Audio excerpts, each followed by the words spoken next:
everyone, Miss Meek here. Today we're going to talk about, again, some review material from 5th grade, and today we're going to talk specifically about rounding numbers. Rounding numbers is really important because sometimes we get super long answers and they ask us to round to the nearest tenth or round to the nearest hundred. Maybe we're working with money and they want us to round to the nearest hundredth because money goes to the hundredths place.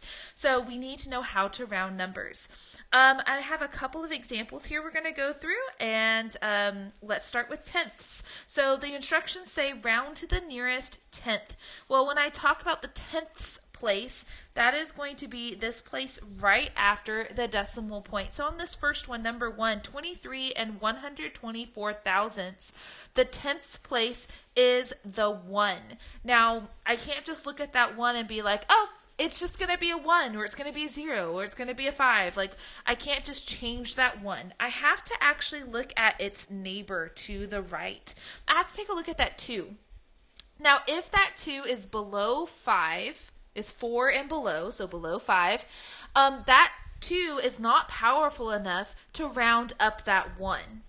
If that 2 happens to be a 5 or above, it is powerful enough to round up that 1. Well, we know that 2 is less than 5, and so it is going to be rounding that 1 down, meaning that if I was to round this number to the nearest tenth, that the final answer would be 23 and 1/10.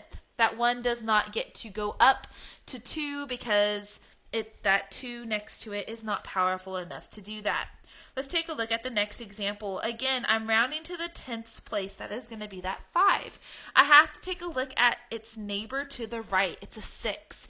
Now, 6 is greater than 5, and so because of that, this 5 is going to get rounded up. That 6 is powerful enough to round that 5 up. Now, what's really happening is if we took a look at a number line, that 6 is closer to 6/10 than it is to 5/10. And so that is what's causing our number mathematically to get rounded up. So my final answer here would be 143 and 6/10. That 6 is going to round that 5 up because it is closer to 6/10 than it is to 5/10. Let's take a look at another one.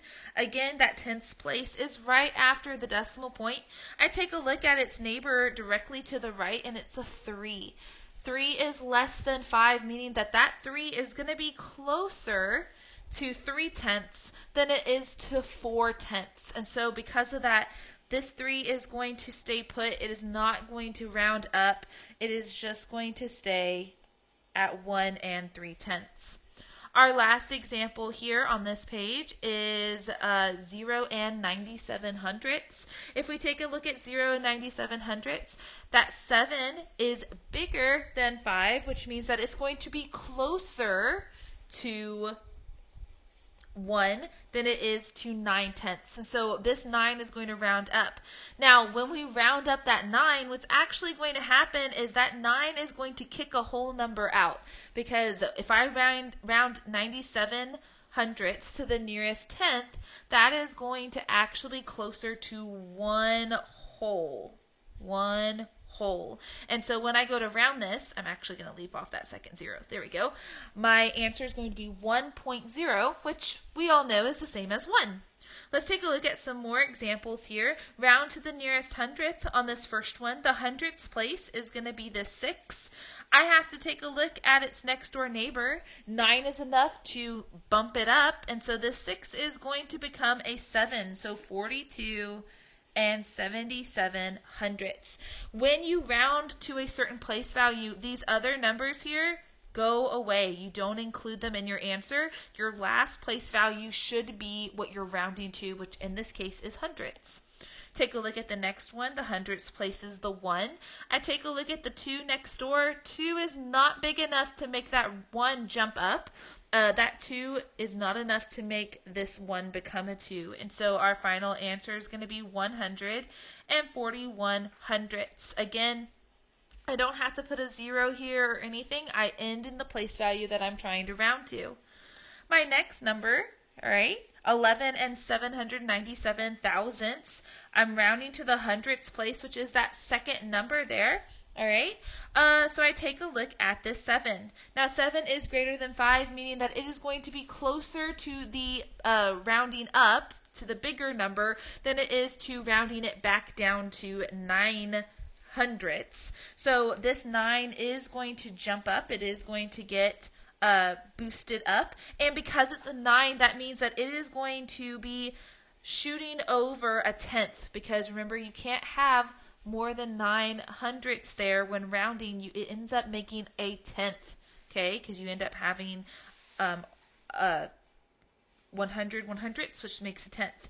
Okay, so I end up with my final answer of 11 and 80 hundredths. So again, I can put this 0 here if I want to in order to hold the place value of hundredths, but we also know that these zeros are optional. It doesn't change the value of my number. So 8 tenths is the same as 80 hundredths. So again, I can leave the 0 off, or I can put it if I would like to maintain that hundredths place value.